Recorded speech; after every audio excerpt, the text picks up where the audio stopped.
भारत के एक ऐसे प्रधानमंत्री जिनका लोगों ने सम्मान किया और उनके अधिकतर देश कल्याण कार्यों में बढ़ चढ़कर सहयोग किया। देश विदेश भी अब भारत को अपने मुताबिक चला नहीं सकते।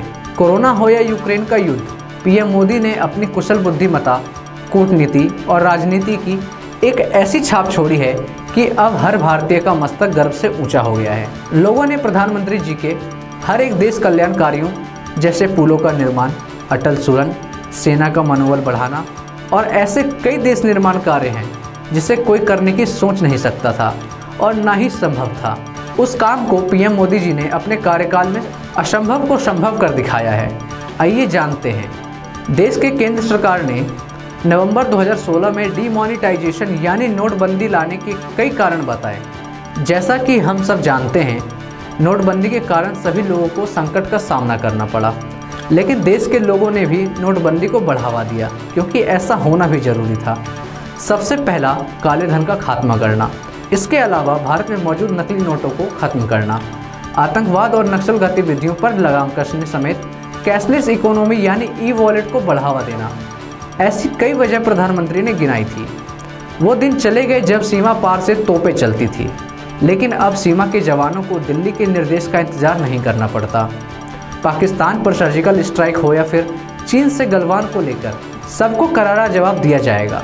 सीमा पर चीन आंखें नहीं दिखा सकता और आतंकी घटनाएं भी लगातार कम हो रही हैं, क्योंकि पाकिस्तान अगर ऐसा करता है तो उसे सर्जिकल स्ट्राइक जैसे कई ऑपरेशन का सामना करना पड़ सकता है। आइए अब बात करते हैं जनता कर्फ्यू के बारे में। जब प्रधानमंत्री नरेंद्र मोदी ने 22 मार्च 2020 को जनता कर्फ्यू का ऐलान किया था, तब देश के कई संस्थानों ने पीएम मोदी की अपील के साथ कदम से कदम मिलाया था। जैसे भारतीय रेल, दिल्ली मेट्रो, सभी airlines, mall, movie theatre, transport services ने भी जनता कर्फ्यू का समर्थन किया और 22 मार्च को अपनी सर्विस को पूरी तरह से बंद कर दिया था, क्योंकि कोरोना उस समय नया था और किसी को भी इसके असर के बारे में पता नहीं था। ऐसे में जब पीएम मोदी ने लोगों से जनता कर्फ्यू के पालन की अपील की तो इसका पूरे देश में व्यापक असर देखने को मिला और लोगों ने इसका पालन भी किया।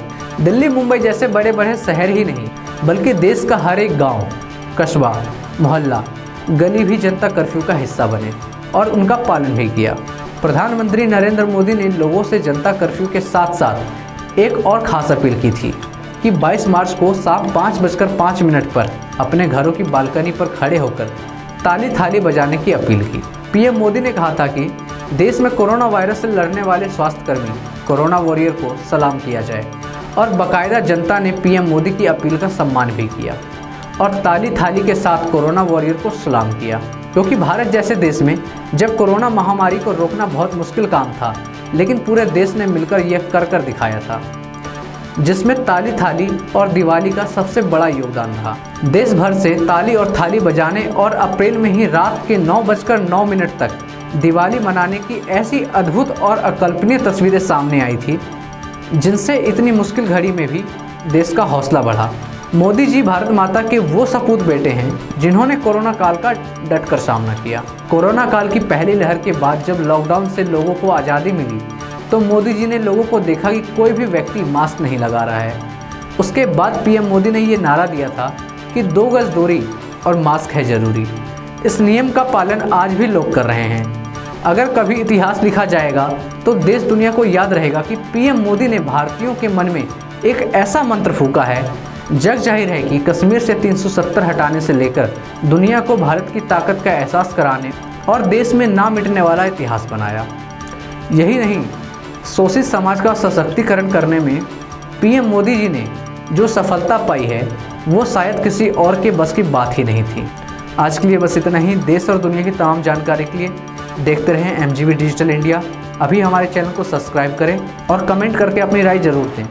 धन्यवाद।